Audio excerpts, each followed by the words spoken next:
السلام عليكم ورحمة الله وبركاته. معكم اللاعب سونيك، وبعدنا ردة فعل على رواية فرعون. يوم مش فرعون هذه حاكم مصر القديم مدري شنو هذاك، لا يا جماعة. فرعون هو فقط لقب الشخص اللي هو لو بطل الرواية دي. فسوف نسمعها الرواية دي. ترى مش عارف هذا ايه ده يا جماعة. مش عارف هذا، يعني مش عارف كاتبة الرواية اسمها ايه. حبايبي بس راح نشوف الرواية من البداية للنهاية. وقت الحلقة الأولى نتابعها، هي مدتها 36 دقيقة. تمام، هي نبدأ بأول حلقة. واخواتي الغاليين في كل مكان، وحشتوني قوي قوي قوي من القصة اللي فاتت. بجد مفتقداكم ومفتقدة تعليقاتكم الحلوة زيكم. عاوزة اقول لكم ان انا جايه لكم النهارده برواية جديدة جامدة جدا، اسمها فرعون، بقلم الكاتبة الجميلة صاحبة السعادة ريناد يوسف. بجد حلو، ترى اسم الكاتبة مارينات يوسف. لا، حلو حلو صراحة، حلو. كملي كملي يا أختي، كملي يا أخت حسناء. القصة هتعجبكم جدا، وهيندم قوي اللي مش هيشوفها ويكملها لحد الآخر، لأنها بجد تستاهل المشاهدة. وطبعا قبل ما نبدأ لازم أفكركم تعملوا لايك للفيديو وتشتركوا في القناة وتفعلوا الجرس على إشعارات الكل علشان يوصلكم كل جديد. وما أنا ما كنتش حد يا جماعة، هي قالت أختي خلوا لايك واشتركوا بالقناة عشان يوصلكم كل دي. أنا ما كنتش حد، هي قالت، ماليش فيه. تنسوش تقولوا لي رأيكم في القصة بعد ما تخلص الحلقة تحت في الكومنتات. ويلا بينا نبدأ الرواية ونشوف أبطالنا حكايتهم إيه. كان يا مكان، يا سادة يا كرام، ولا يحلى الكلام إلا بذكر الله والصلاة على المصطفى صلى الله عليه وآله وسلم. عليه أفضل الصلاة والسلام. في بلد صغيرة على النيل، وسط الطبيعة الخلابة والحياة الهادية والناس الطيبة والوشوش البشوشة اللي مفيش في قلوبهم لبعض غير الخير والحب. في بيت صغير قريب من النيل بيحوطوا الزرع الأخضر من كل مكان، كانت بتسكن فيه عيلة بسيطة. الزوج طاهر عنده 37 سنة، رب الأسرة، وبيشتغل أجير باليوم عند المزارعين. الزوجة تبقى جنة، عندها 30 سنة، بتشتغل في البيوت، بتخبز مع ستات البلد. حلو يا جماعة، حلو. بداية القصة الراجل ده اسمه طاهر مثل ما سمعنا. حلو، هو بيشتغل مصارع، اللي هو يمكن هذين هو بالريف أو ما أدري فين مكانه، هو عايشين بالثبت هم. والبنت دي اسمها دنا واضح إن هي مثل هدن إن هي مرات طاهر. اوكي خير كده. اوكي، وهي اتوقع تشتغل خباصة ما ادري، بين السؤال المدة هنا. اوكي كملي. سنة بتشتغل في البيوت، بتخبز مع ستات البلد مقابل مبلغ صغير، لكنه كان بيساعد في المعيشة. لكن الفلوس ما كانتش هي السبب الوحيد لشغلها، لأنها كانت بالشغل ده بتضيع ساعات النهار الطويلة اللي بتعدي عليها بطيئة قوي وهي لوحدها في البيت أثناء خروج طاهر جوزها للشغل، لأن ربنا ما رزقهمش بأطفال يملوا وقت فراغها. لكن سبحان الله رب العالمين. هلا يعني هم ما عندهمش اطفال الان. ما أعرف كم سنة صارهم متزوجين دول الاثنين، ولكن هم للان ما صار لهم اطفال. اوكي كملي. او كملي. سبحان الله العاطي الوهاب اللي استجاب أخيرا لدعواتها ودعوات طاهر جوزها. بعد 14 سنة من الحرمان اكتشفوا أخيرا إنها حامل، بعد صبر طويل ودعوات ما بتتقطعش، وبعد يأس يا مبروك. مدري هو هذا يعني هو هذه مدري يعني احنا ودعنا خير عليهم والله في ايه. تتملك من القلوب. كان خبر الحمل بالنسبة ليهم زي رجوع الحياة للجسد من بعد الموت. قدام البيت كان قاعد طاهر على المصطبة زي عادته، وعينيه اوكي، لو بيت شوية كبير باعتبار البيت تبعهم ينسبون ده يعني دابية. ايوه، في طابق ثاني اتوقع، ده طابق ثاني ولا غرفة مثل البيتونة او مدري شنو دي. اوكي كمل تمام، ولا تلاقوا البيت. متثبتة على الزرع الأخضر وهو بيتمايل قدامه مع نسيم الهواء.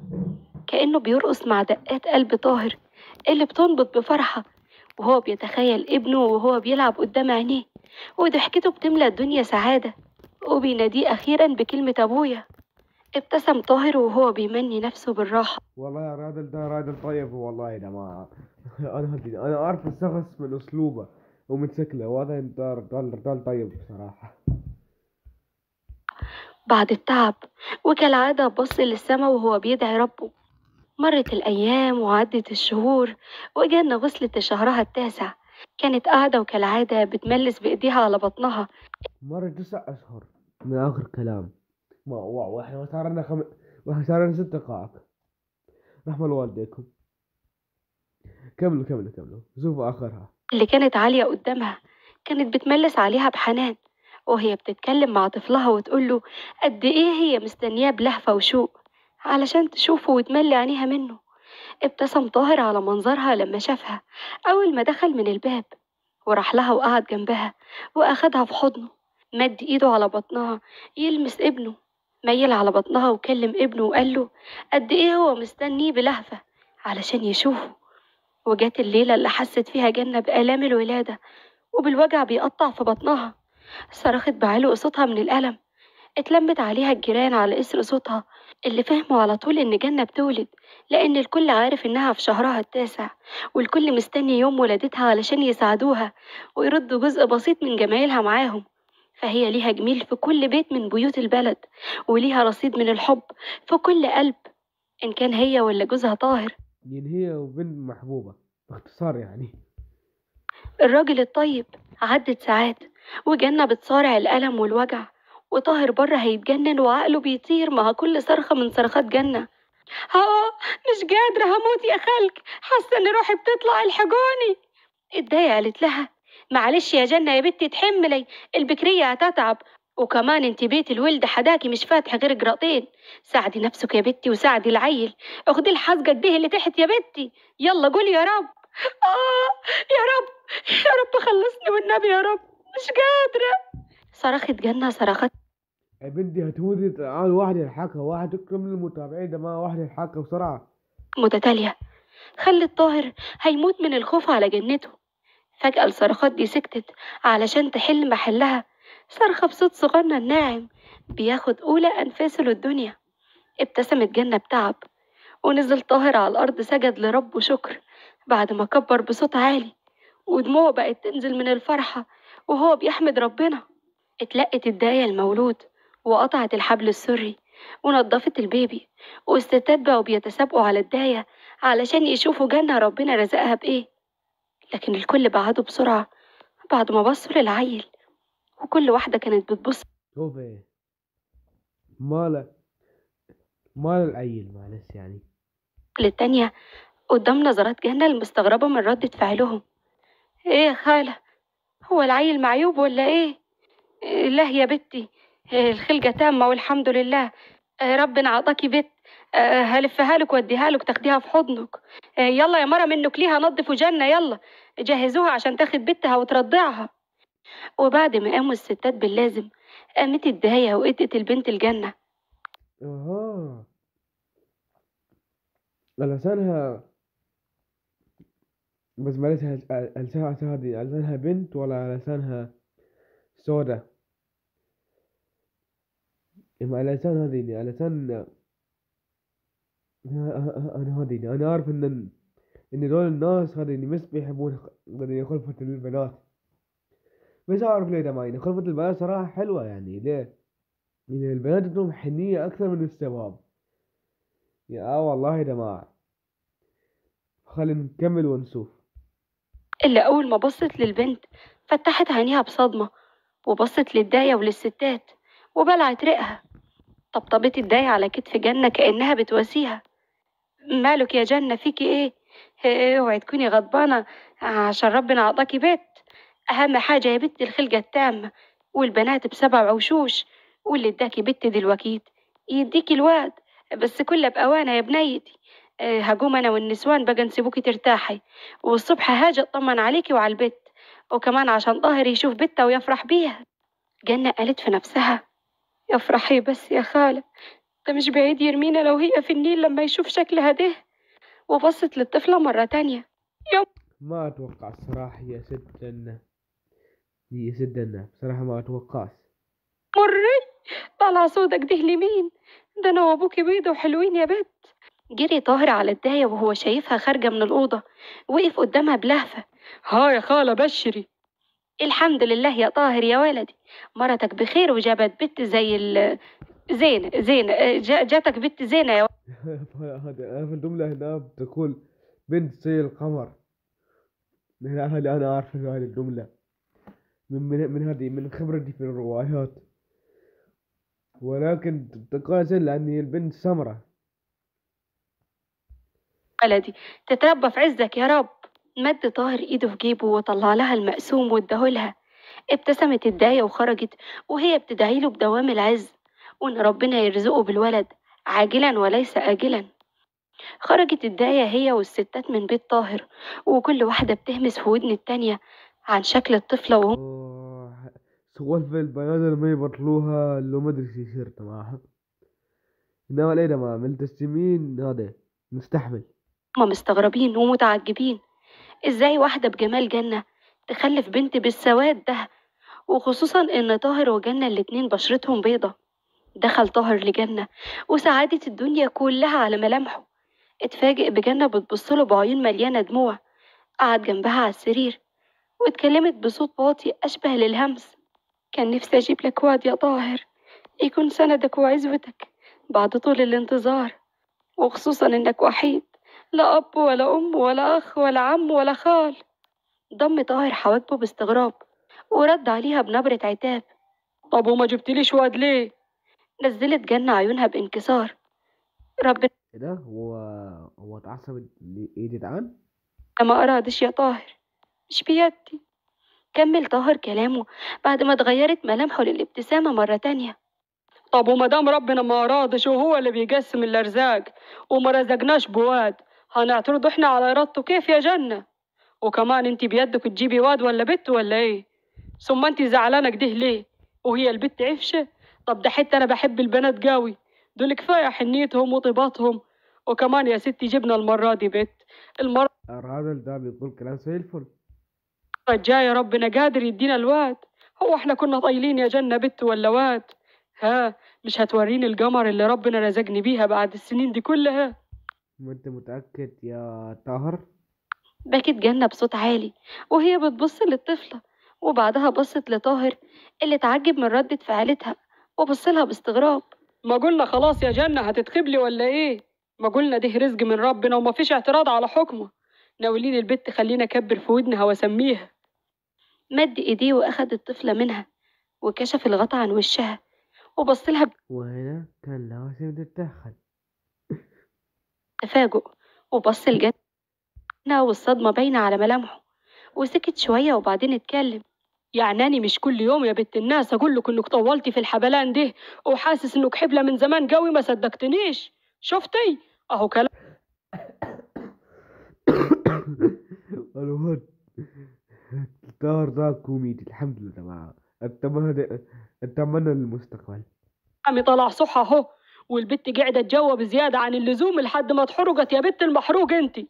زادت جنة في البكا، فحاول طاهر يخفف عنها، فابتسم وكمل كلامه. خلاص ما تزعليش، هيضربها الهوا وتنشف ونقشر الوش اللي اتحرق ده، وهتبقى بيضة وزي الفل.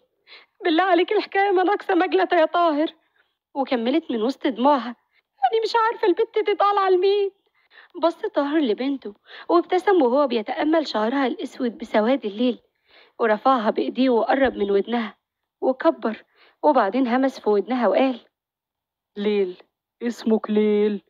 اخدي ليل يا جنة يلا في حضنك ورضعيها. حلو الليل الليل.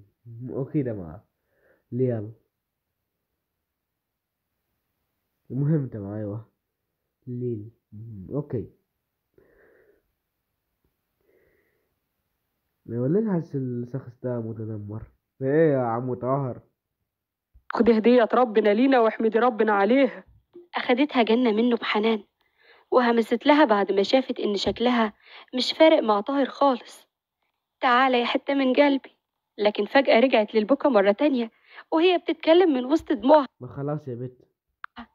بس صوتها قوي يا طاهر، استغفر الله العظيم يا رب، هوريها للنسوان كيف دي، والله استحي منيهم، وكمان رايح تسميها ليل، ده الاسم مع الشكل هيبقى مسخرة.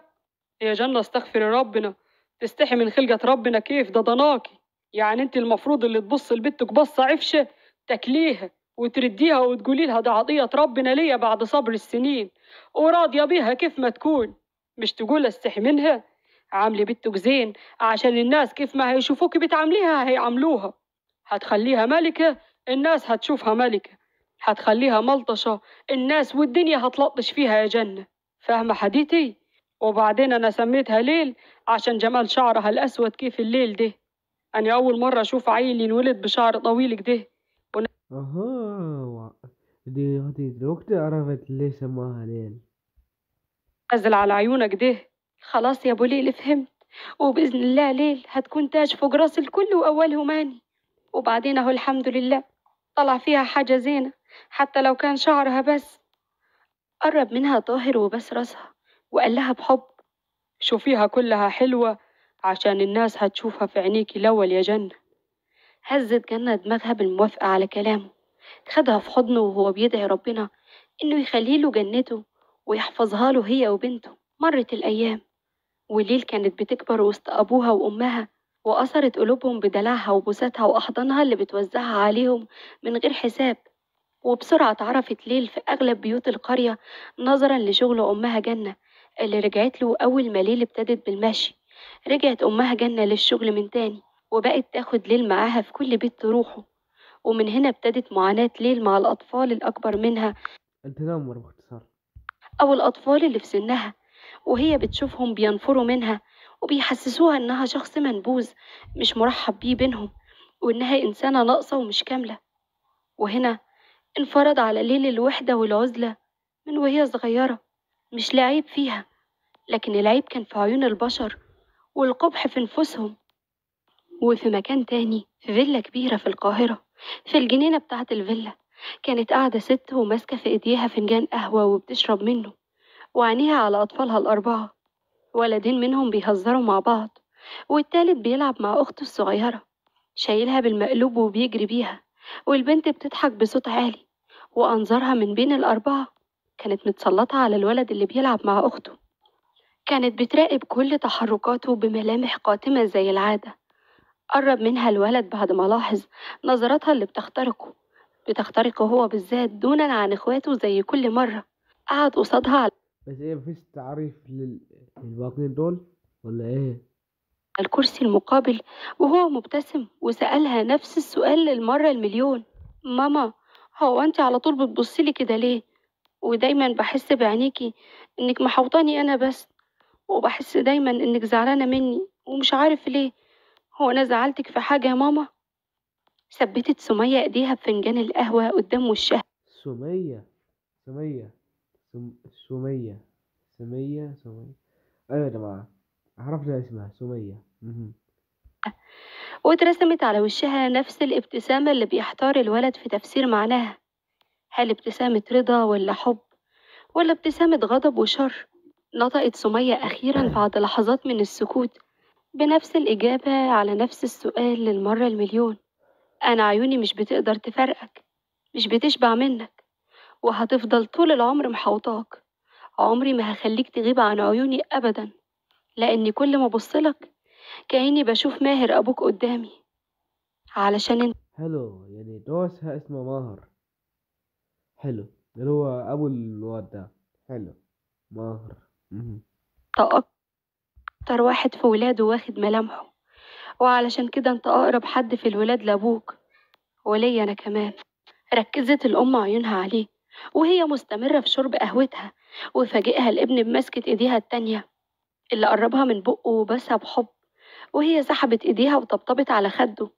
وده حصل بالتزامن مع دخول عربية الأب من بوابة الفيلا، فشاف الأب ابنه وهو قاعد قصاد أمه وهي بتطبطب على خده بحب، وابتسم ابتسامة رضا. وبمجرد ما نزل من العربية كل الأولاد جريوا عليه واتسابقوا لحضنه ما عدا اللي قاعد قدام أمه، لأنه مش بيقدر يقرب من أبوه إلا بإذن منها. فضلت باصة للولد والله ودي أخلي هديك الأختي بالمونتات، ولكن أخاف سبب المتابعيني يسألون، فما راح أخدها أحسن. اللي كل مرة تشوفه تفتكر أول يوم اتولد فيه وجه للدنيا، اليوم اللي حياتها اتغيرت فيه واتقلبت رأسا على عقب، وهيفضل طول عمره محفور في ذاكرتها ولا يمكن تنساه أبدا. فلاش باك. في صباح يوم جديد كانت قاعدة سمية على الكرسي بتاعها في الفيلا، بتبدأ يومها كالعادة بفنجان القهوة بتاعها، مستمتعة بالسكون والهدوء بتاع الفيلا وهم الأولاد لسه نايمين. الوقت ده هو أحب وقت لقلبها، وقت فنجان القهوة وأغنية الفيروز بتنسى بيها العالم وهي بتشرب القهوة ببطء واستمتاع بطقسها اليومي المحبب. لكن في اليوم ده فاقت من عالمها الخاص على صوت خطوات بتقرب منها بثبات. فتحت عينيها وشافت قدامها ماهر أيوة جوزها أيوة مهر في. ومين الطفل الماسكة بإيدك؟ هو في. اللي كان واضح عليه علامات الإرهاق الشديد واللي بيعكسه مظهر ملابسه المهملة، وشكله بيقول إنه كان بيمر بليلة عصيبة. لكن مش هو ده اللي لفت نظر سمية، لأنها شافت وقتها حاجة غريبة جدا. شافت جوزها شايل قماشة بيضة ملفوف جواها طفل حديث الولادة، كان بيبكي بدون توقف. فانتفضت واقفة واتقدمت منه وهي بتنقل عينيها بينه وبين الطفل، وضمت حواجبها وهي بتسأله: ابن مين ده يا ماهر اللي على ايدك؟ وكنت بايت فين امبارح وجاي شكلك كده؟ ماهر بص لسمية من غير ما ينطق بحرف واحد لدقايق، وهو مثبت أنظاره على عينيها. حست برعب وهي تقريبا متوقعة ماهر هيقول ايه، واللي أكد شكوكها إنها شايفة توتره الواضح على أنفاسه التقيلة وصدره اللي ابتدى يعلى ويهبط بطريقة هو في راح نروح المستشفى كله ولا إيه يا أخ مهر؟ ملحوظة. وأخيرا اتكلم وقال: أنا امبارح كنت مع أميرة وهي بتولد ابني يا سامية، أكيد طبعا فاكرة أميرة. وكمل ومهتمش لنظراتها اللي زائغة وأهدابها اللي بقت ترفرف بشدة، معلنة عن قرب انغلاق عيونها. واللي على دراعي ده ابني منها. مين؟ معلش اسم. وكمل ومهتمش لنظراتها اللي زائغة بطريقة ملحوظة. وأخيرا اتكلم وقال: أنا امبارح كنت مع أميرة وهي قرب انغلاق، معلنة رفض بانغلاق عيونها. أميرة؟ طب مين أميرة دي؟ أميرة بس حلوة، كملوا. واللي على دراعي ده ابني منها، واللي جبته هنا علشان لا هو في إيه يا ماهر؟ وقبل ما يكمل جملته كانت سامية بتقع على الأرض، معلنة رفض عقلها وجسمها للاستماع لأي كلمة زيادة. شاور ماهر لواحدة من الخدامتين اللي كانوا واقفين بيشتغلوا، لكنهم بطلوا شغل لحظة دخوله من باب الفيلا والولد في إيده، فوقفوا يعرفوا إيه الحكاية ويسمعوا منهم بيقولوا إيه. جريت الخدامة عليه بسرعة. شاور ماهر للخدامة بعينيها على سمية اللي واقعة على الأرض. فهمت الخدامة ونزلت على الأرض وابتدت تفوق الست سامية. راح ماهر ناحية الخدامة التانية اللي اسمها دادا سميرة، ومدلها الطفل وحطه بين ايديها. وبمجرد ما بصت للولد ابتسمت وصلت على النبي وهي بتتأمله بحب وحنان، وابتدت تدعي الماهر بيه إن الطفل يتربى في عزه ويحفظه له من كل شر. من النهاردة يا دادا سميرة الولد ده هيكون مسؤوليتك، دارة سميرة. أوكي أتوقع الشخصية دي راح تكون مهمة في القصة. وانتي هتكوني مسؤولة قدامي عن كل كبيرة وصغيرة تخص الولد ده، ومن هنا ورايح ملكيش شغلانة تانية غير الولد وبس، فاهمة يا دادا؟ وخدي اللبن ده كتبهوله الدكتور شربيه منه. هزت سميرة دماغها بموافقة وتنهد ماهر تنهيدة حزن وهو بيبص على الولد بصة أخيرة، وبعدها أخد طريقه على السلم للدور التاني. أما سميرة فأخدت الولد وراحت على المطبخ، عملت للولد رضعة بسرعة وحطتها في الببرونة اللي جايبها لها ماهر مع اللبن بعد ما قرأت التعليمات وطريقة التحضير. في الأثناء دي ماهر كان وصل لأوضته. أول ما دخلها راح للحمام على طول واترمى بهدومه تحت المية. فتح الدش ودخل تحت المية وهو ساند بإيديه الاتنين على الحيطة وموطي للأرض براسه، مغمض عينيه باستسلام للمية بتنساب على جسمه متمني إن المية دي لو ليها القدرة على إنها تخلصه من جبل الحزن اللي شايله فوق كتافه، وإنها تغسل روحه من أطنان الندم المتراكم جوه قلبه الملجوم. أنا دلوقتي جالس أراكم بالحوارات كلها واحدة واحدة، عايز أفهم حالي من أم القصة دي. اللي كان قبل ساعات طاير من السعادة، لكن سعادته ما دامتش إلا ساعات قليلة، وبعدها اتقلبت سعادته التعاسة وفرحته الحزن. غمض عينيه تحت المية، وابتدت تمر قدامه أحداث ليلته اللي فاتت في صورة ومضات مؤلمة خلته يزيد من قوة غلق عينيه من الألم مع كل ومضة. افتكر من ساعات قليلة حصل إيه. فلاش باك. دخل ماهر لمكتبه الصبح في ميعاده زي العادة، وابتدى يتفحص البريد باهتمام وتركيز، لكن شتت تركيزه صوت رن التليفون مكتبه. رفع السماعة وجاوب بدون اهتمام، ووصل لما سمعه آخر نغمة صوت ممكن يتخيل إنه يسمعها، فانتبهت كل حواسه وقلبه كان هيكاد ينفجر من شدة ضرباته في اللحظة دي. ماهر سمع صوت الإنسانة الوحيدة في العالم اللي بكلمة منها اختلت جميع موازينه إيه يا مار، بتحب ولا إيه؟ وانهدمت حصونه. أيوة، هو ده صوتها، الصوت اللي صاحبته سابت علامة جواه وغيرت فكرته اللي كان واخدها عن الستات كلهم. الست دي تبقى أميرة. ألو، ماهر بيه معايا؟ ماهر وهو بيتصنع إنه مش عارف ده صوت مين. أيوة، مين معايا؟ أنا أميرة يا ماهر بيه. وبعدها اتنهدت تنهيدة عميقة وكملت كلامها. لو سمحت يا ماهر بيه، عاوزة أقابلك ضروري. اتصنع ماهر عدم الاهتمام واتكلم بثبات عكس دقات قلبه اللي متخبطة. خير يا أميرة، عاوزة تقابليني بخصوص إيه؟ أظن إننا مفيش بينا مواضيع نتكلم فيها. لا، في موضوع يا ماهر ولازم نتكلم فيه. رد عليها ماهر بفرحة كان حريص قوي إنها ما تبانش على نبرة صوته لإصرارها إنها تقابله. في في حاجة غريبة من الشخص ده ولا اسمه ماهر. ماشي يا أميرة، قابليني في المكان بتاعنا بكرة 10 الصبح. لا، مش هقدر أروح هناك. قابلني أنت في العنوان اللي همليهولك ده. وقالت له العنوان، وأنهت المكالمة بقفل السماعة.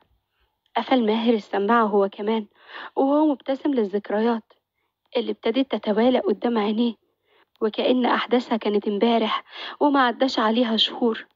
سارت قشعريرة في كل جسمه، وغمض عينيه وكان حاسس كأنه لسه بيسمع أنفاسها المتلاحقة وعينيها الدبلانة وهي مثبتاهم على عينيه، بتبعتله إشارة ودعوة مباشرة للاقتراب أكتر. اتسعت ابتسامة ماهر بانتشاء للذكريات الجميلة دي وهو بيكلم نفسه. يا ترى ايه اللي فكرك بيا يا أميرة؟ يا ترى اشتقتيلي زي ما اشتقتلك؟ يا ترى سامحتيني؟ فكرت فيا في كل ثانية واحنا بعاد عن بعض زي ما كنت بفكر فيكي؟ يا أميرة. فاق ماهر بسرعة يا عيني يا أخويا. عن ذكرياته الجميلة، على ذكرى بخرت كل ذكرياته الجميلة مع أميرة علشان تحتل هي مكانهم، وهي ذكرى آخر يوم ليه مع أميرة. الكابوس اللي فضل عايش فيه شهور، يتمنى لو يرجع بيه الزمن لليوم ده علشان يغير كل أحداثه ويرتبهم ترتيب تاني خالص. غمض عينيه واتجسد قدامه منظر أميرة وهي في قمة انهيارها، أعلى قمة انهيار ممكن يوصلها الإنسان.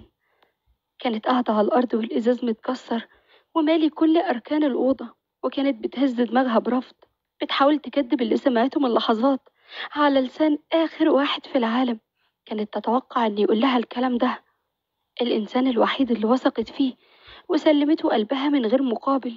افتكر عيون أميرة وهي بصاله وبتسأله بصوت هستيري بيترعش من الخوف. ايه اللي انت قلته ده يا ماهر؟ قول اني سمعت غلط. طب قول انك بتهزر معايا وانك ما تقصدش اي كلمة من الكلام اللي قلته لي ده. طب بص قول انك ما تقصدش، او قول انا اسف وانا هسامحك. إيه ودي، ما أنت كيس كرامة ولا إيه يا بيت؟ إيه؟ والله هسامحك يا ماهر، علشان بحبك هسامحك، بس ارجوك ما تذبحنيش، ما تدمرنيش بالشكل ده، حرام عليك، ده انا ماليش غيرك في الدنيا، ده انا ما صدقت اني لقيتك. افتكر نفسه لما صرخ فيها بكل صوته. خلاص بقى يا أميرة، ما تتعبنيش، أنا سبتلك بره فلوس تكفيكي وزيادة لحد ما تدبري حياتك، وأنا قطعت الورقتين العرفي وخلاص ما بقاش في حاجة تربطنا بعد كده. لو سمحتي لمي حاجاتك وتفضلي فضي الشقة، وبدي المفتاح للبواب وانت نازلة. ويا ريت يا ريت تنسي انك قابلتي حد اسمه ماهر في يوم من الأيام، وكفاية عليك اليومين الحلوين اللي عشتيهم معايا، واعتقد اني ما قصرتش معاكي في اي حاجة. والآخر مرة هحذرك، اوعي تنطقي اسمي بصوت عالي حتى بينك وبين نفسك، سامعة؟ وما كان من أميرة إلا إنها ترفع إيديها وتمسح الدموع اللي نازلة من عينيها زي الشلالات. هزت دماغها بالموافقة بمنتهى الضعف، رفعت عينيها وبصت لماهر. شاف فيهم وقتها انكسار عمره ما شافه في عيون حد قبل كده، ومع ذلك قال لها بمنتهى البرود: ايوه كده شاطرة. اتحرك ماهر للباب ومشي من دون ما يلتفت لأميرة ولا حتى يبص بصة أخيرة للعيون اللي متابعاه وهو بيبعد. وهنا اتأكدت أميرة إن دي آخر مرة هتشوفه فيها، وإن أيام سعادتها خلصت لحد هنا. نزل ماهر بعدها وركب عربيته، اتحرك بيها بسرعة وبعد عن المكان علشان يبدأ في جولة جديدة يدور فيها عن ضحية جديدة يوقعها في شباكه، يستمتع بيها كام يوم يا لهوي، يا لهوي يا ماهر، انت بتعمل ايه يا؟ وبعدين يرميها ويرمي لها شوية فلوس تعويض ليها عن انتهاكه لأغلى ما تملك. وطبعا ما تقدرش تتكلم لأن كل حاجة بتتم برضاها، ويسيبها وهو منتشي بفوزه عليها زي ما المفروض إنه يكون حاسس دلوقتي بانتصاره على أميرة. لكن إيه ده؟ إيه الغصة اللي حاسس بيها في قلبه دي؟ إيه الإحساس اللي بيحسه لأول مرة في حياته ده؟ ليه بيحس بالألم وهو بيفتكر منظر عينيها المكسورة وهي بتبصله وملامحها مش بتغيب من قدام عينيه؟ ليه هي من بين كل اللي سبقوها حس بعد ما سابها بكده؟ ده حتى كان لما بيكون معاها كان إحساسه بيكون مختلف وقلبه بيدق بطريقة غريبة. يا ترى إيه اللي عملته في قلبه؟ ليه حاسس بإنه ساب جزء منه معاها؟ ليه حاسس إنه مبقاش كامل من ساعة ما سابها؟ فضل يسوق ويمشي بالعربية وهو مش عارف يروح فين. فضل ماشي في الشوارع يتلفت على الوشوش وكأنه تايه وما يعرفش طريق الرجوع. وقف أخيرا قدام النيل ونزل من العربية. وقف وهو مسنود عليها وإيديه في جيوب بنطلونه، باصص قدامه وسرحان، والأول مرة بيواجه صراع بيدور بين عقله وقلبه، وكل طرف من أطراف الصراع له أسبابه القوية اللي بيقاتل بيها الطرف الآخر باستماتة، وهو على يقين بأن أسبابه هي الأقوى والأحق بالفوز. اتنهد ماهر أخيرا بعد انتهاء الصراع بفوز قلبه، فابتسم وركب عربيته فورا. ساق وهو مرتاح لقرار قلبه، وقرر إنه يرجع من لا راضي يا. على المكان اللي فيه أميرته وأيقونة سعادته. هياخدها بين دراعاته ويوهمها إن كل اللي قاله لها ما كانش غير هزار تقيل منه. لكن كان للقدر رأي تاني، ووصل للشقة وفضل يدور عليها في كل ركن. كان زي المجنون، لكنه ملقاش غير الفلوس اللي سابها لها مرمية مع كل حاجة اشتراها لها على الأرض. ما خدتش منها ولا حاجة، مشيت بس بالهدوم اللي عليها. قعد ماهر على أقرب حاجة قدامه بعد ما أيقن إنه خسر أميرته للأبد. نرجع لفيلا ماهر مرة تانية، للوقت اللي كان فيه هو سرحان في الماضي. كانت دادا سميرة خرجت من المطبخ وهي شايلة الولد وماسكة الببرونة بعد ما حضرت له الرضعة. وكانت سمية هانم فائت في الأثناء دي، لكنها كانت لسه قاعدة على الأرض. أول ما شافت دادا سميرة بصت لها وركزت عينيها على الطفل، فشددت سميرة على حضنها للطفل أكتر. سمية مدت إيديها لسميرة وهي بتكلمها بلهجة أمر: هاتي يا سميرة. رجعت سميرة خطوات بطيئة لورا بالولد بتبعد بيه عن سمية هانم، لكن وقفها صوت سمية العالي وهو بيرج أرجاء الفيلا: بقولك هاتي الولد ده. بصت لها سميرة بخوف ورعب وهي حضنة الولد الصغير، واستعدت علشان تجري بالولد لفوق على ماهر بيه. لكن قبل ما تتحرك سمعت صوت ماهر اللي طمنها وهو بينزل من السلم. بص لسمية عند وصوله لآخر سلمة وسألها وهو رافع حاجبه: عاوزة الولد تعملي بيه ايه يا سمية؟ هرمي يا ماهر، هرمي بره الفيلا. انت جايبه هنا ليه؟ ها؟ جايبه جاي لي ليه يا ماهر؟ جاي توريني ثمرة وسختك؟ جاي تفتخر بإنجازاتك في الخيانة؟ جايب لي ابن الحرام ده هنا ليه؟ وفجأة قامت تهجم على ماهر ومسكته من هدومه وهي بتدفع فيه لبره وبتصرخ: امشي، خد الولد ده وامشي من هنا، أنا مش طايقة أشوف وشك. خده وروح للقذرة اللي رضيت تشاركك قذرتك وتخلف لك طفل في الحرام. ده لو كان ابنك أصلا.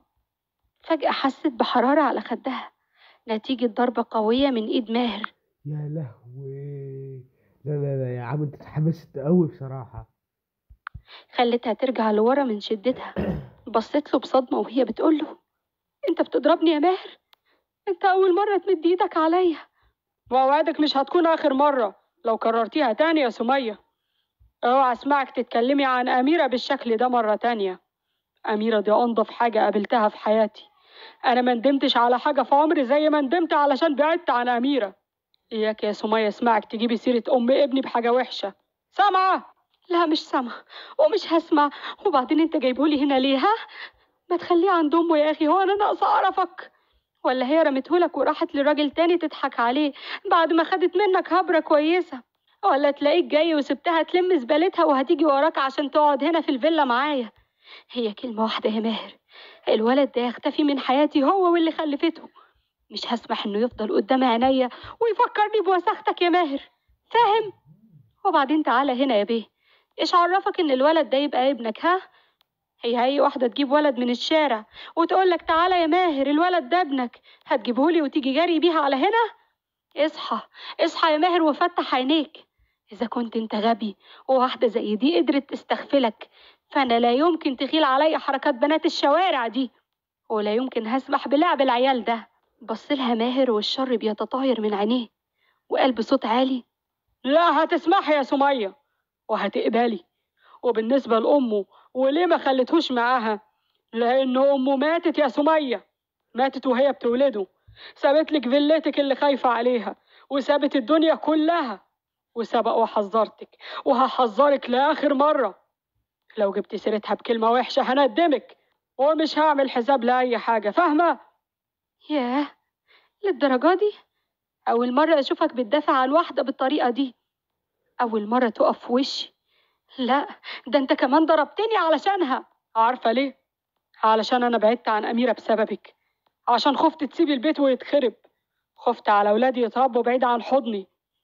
يعني أنت السبب الوحيد لبعدي عنها وجرحي ليها، الجرح اللي قلبها ما استحملهوش ووقف ومات من كتر الحزن.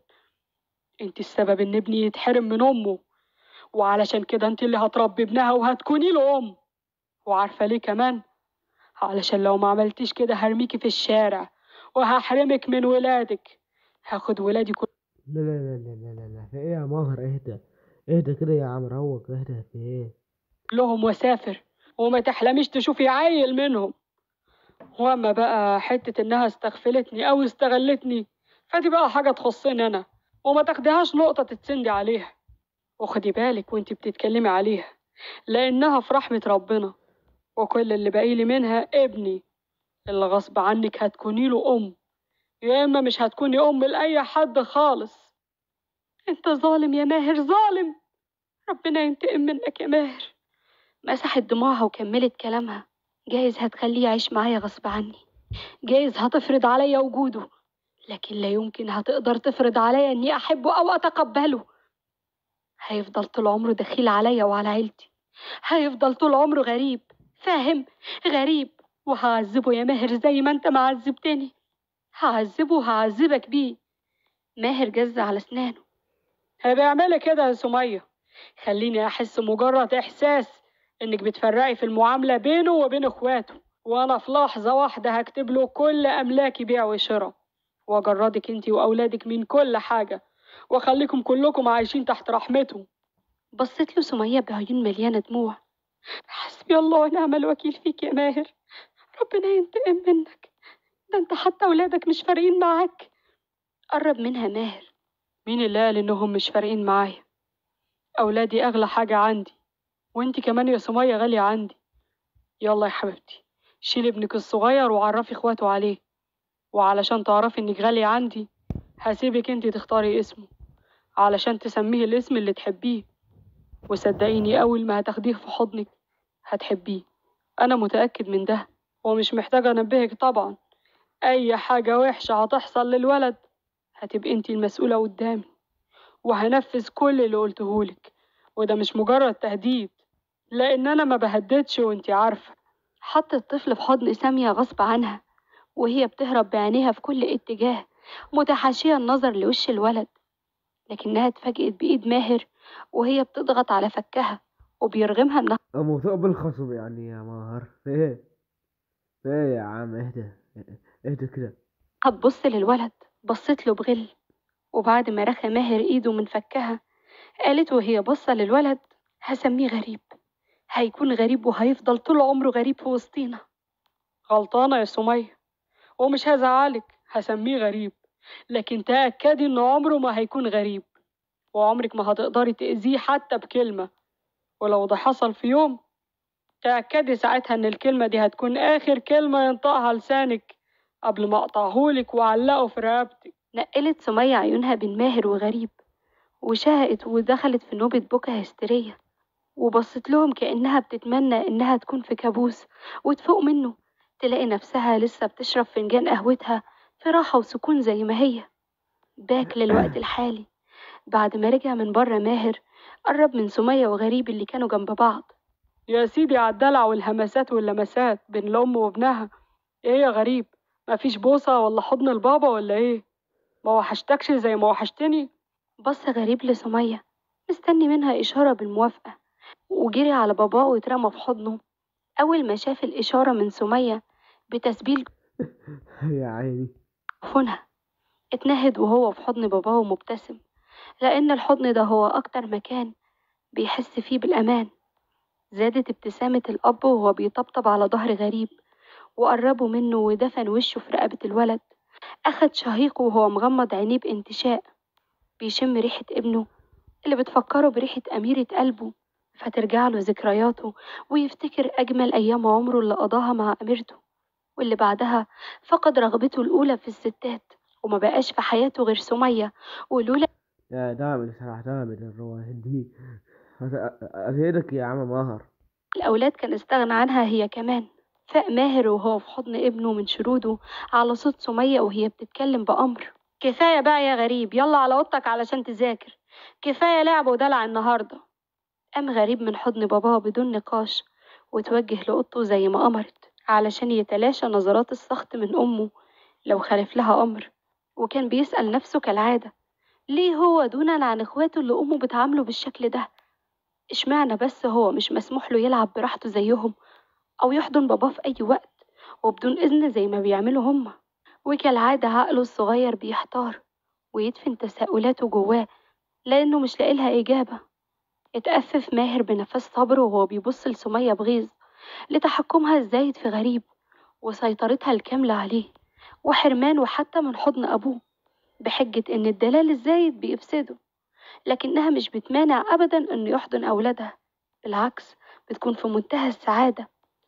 لكنه بيسكت علشان عارف كويس إنها بتتحرق من الغيرة لما بتشوف غريب بين أحضان أبوه، وعارف تماما إنها بتتخيل إن أميرة هي اللي في حضن ماهر مش غريب، وعارف كويس إن غيرتها دي بتتعكس على غريب في غيابه. وفي الواقع هو ما يقدرش يلومها أبدا، لأن ده بالفعل اللي بيحس بيه ماهر وهو حاضن غريب. بيحس كأنه في حضن أميرة، وكمان هو ما يملكش إنه يحاسبها على إحساسها بالغيرة. وللحكاية بقية، دي مجرد بس البداية. استنوني في حلقة جديدة، وما تنسوش تعملوا لايك للفيديو واشتراك للقناة وتفعلوا الجرس على إشعارات الكل علشان يوصلكم كل جديد. اوكي يا جماعة، خلصنا الجزء الأول من الرواية دي. ادوني رأيكم فيها بالتعليقات ده، وقولوا لي أكملها ولا لا. عشان الرواية دي بصراحة عجبتني. أي يا جماعة، رواية جامدة بصراحة، رواية فرعون. فكده ما وصلنا لنهاية الحلقة فيما أتوقع. فكده ما خلوا لايك واشتركوا بالقناة لو ما كنتوا مشتركين. كان يكون لاعب سونيك كده. مع السلامة.